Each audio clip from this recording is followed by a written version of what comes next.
Amiel pala ay may tinatago sa atin.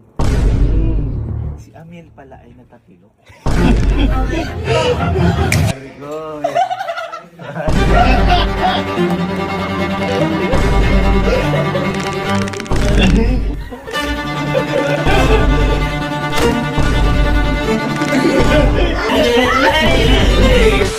Andiyan na lahat? Henrik, okay na lahat yan? Ito kasi, may nangyari kasi. Ano napapansin niyo sa sa Campintin? Kasi di ba wala si Amiel. Ay si Merv kaya wala to dahil nagre-review. Ngayon, si Amiel kaya wala, nagpuntang Vietnam. Reason. Pero nakauwi na si Amiel.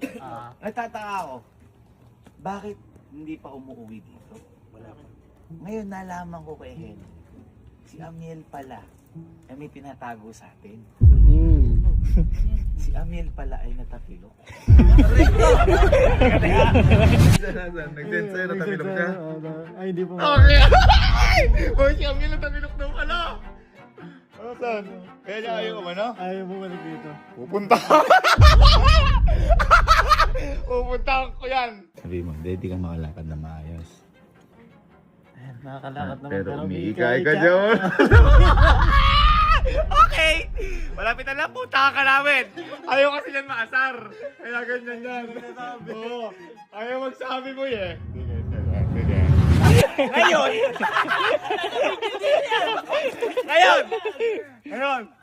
Kaya ayaw pumunta dito kasi aasarin daw natin. Kunin natin gamit natin! Si Amiel ay nakabenda ngayon yung paa. At iika-ika, kaya ayaw niya pumunta dahil break your legs! Ngayon, pupunta tayo ngayon kila Amiel. At meron lang ako sa kanyang iririgalo, pinabili ko kanina kay Elma. Ang kaya ba ako dito? Teka lang ako.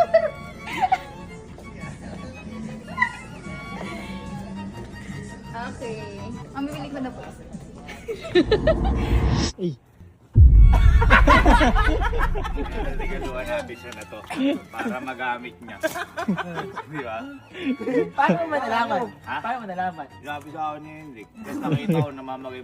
Tapos sabi daw, kaya daw ayaw niya punta kasi aasarin siya. So yun yung ano niya. So ngayon, niligaluhan ko siya na to. Ito ba yung masakit sa kanya? Ito. Kahit Hindi ko naman alam. hindi niya magaganon. Ha? Meron natin sa dito asa rin eh. Saan? Doon. Yung asarin pupunta sa kanyang. Tara, punta natin si Amel.